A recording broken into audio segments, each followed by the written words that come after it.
The name of this episode of Teen Mom is very fitting, Something Blue. It's referring to Mackenzie and Ryan's wedding that appears in this episode, which is in fact a sad thing to watch, as we will find out. It starts out with Ryan immediately saying that he needs a drink.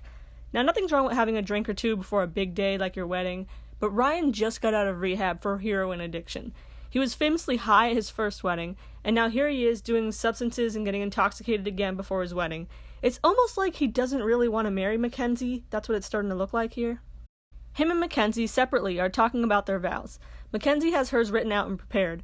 When Ryan's friends ask about his, he says things like, "Who cares?" and that he doesn't have his vows prepared. He's just gonna wing it. I think we can already tell how this wedding's gonna turn out.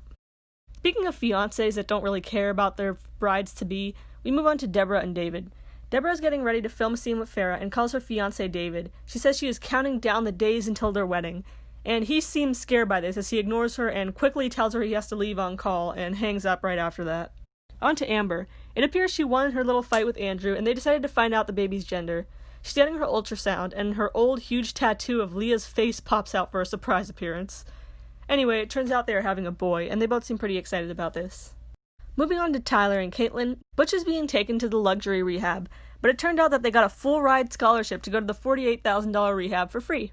Good for them. You know, I'm happy that Tyler doesn't have to spend his money, but at the same time, Tyler makes hundreds of thousands of dollars per year for being on Teen Mom, and Butch has been to rehab by his own admission more than 9 times. So you can't help but wonder if maybe that scholarship could have gone to someone else more in need. But as Butch says, at least it's not prison. On to Farrah and Deborah. Farrah decides to go to some strange yoga class with Deb where she's swinging around on some rope hanging from the ceiling. She's swinging around, she knows what she's doing, she's clearly comfortable with this because this is not her first time on one of those swings. Deborah finally gets Sophia alone in the car after this, and takes this opportunity to beg her to come to her wedding again.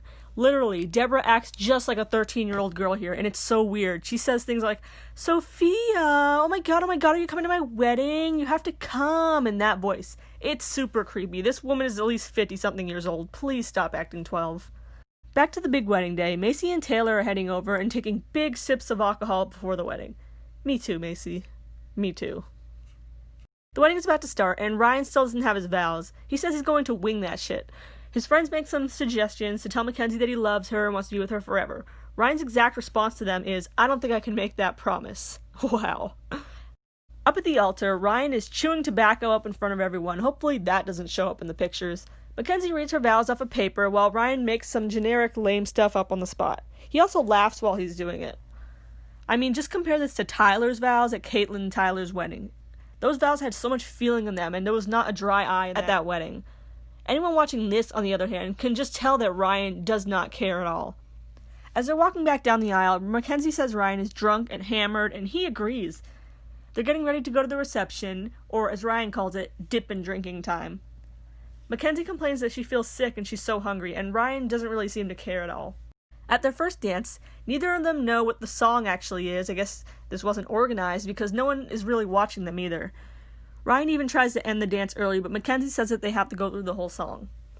After the fact, Mackenzie's bridesmaids flat out tell her that that was the most awkward dance they've ever seen in their lives.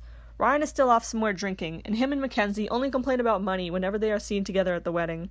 Over in Indiana, Lee is having her second birthday party at an art place. Amber finally got out of her onesie and off the couch for once and put on a decent outfit for the occasion.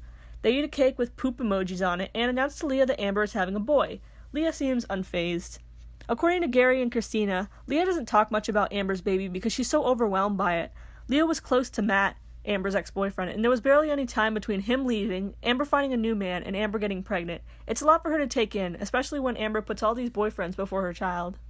Farrah, shameless as ever, decides to get a vaginal rejuvenation on camera. And at the age of 26. Farrah isn't exactly sure how the whole thing works, but she seems to enjoy it and even asks the doctor if she can have one for her own house. Deborah is wearing yet another prom dress way too young for her and waits in the car for Farrah. There's some kind of miscommunication with the production staff telling Farrah to come down, and Farrah didn't know her mom was waiting for her in the car. When she finally gets down to the car, in her weird, alien-looking contact lens that make her look like a fever dream Ariel from The Little Mermaid, she starts yelling at production. Apparently this is always the course of action for Farrah, and it looks like she'll finally be disciplined for it in the next episode. Mackenzie and Ryan's wedding continues on. Ryan's dad, Larry, goes up to give a speech, and no lie, the first thing he says is, Mackenzie is going to be the one to spend all your money. Everyone laughs, but I don't think he's joking, before he says all the usual sappy stuff, and then he goes on with that. Ryan cried when his dad spoke, an emotion that was totally absent when Mackenzie said her vows and walked down the aisle. Over in the corner, by the way, is a totally wasted Macy having some cute girl time with Jen, drunkenly telling her how much she loves her, and hugging her. Probably the only happy scene in this whole wedding.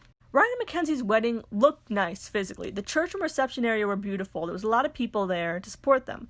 But emotionally, this is probably the saddest wedding I have ever seen. Ryan, just in every one of his actions, does not care about Mackenzie one bit, and she either can't see that or chooses to ignore it for the fame and money of being on Teen Mom. It's sad either way. The episode ends with Butch finding a new start in rehab. He reveals that he did cocaine only 4 days ago, but hopes that his sobriety starts here. Tyler is emotional and crying, but hopeful that his dad will finally change his old ways. And that ends this episode of Teen Mom OG. How do you feel about Ryan's disaster of a wedding? Why was he drunk again? Why is Mackenzie even bothering with him at this point? Leave a comment down below and subscribe for more Teen Mom content.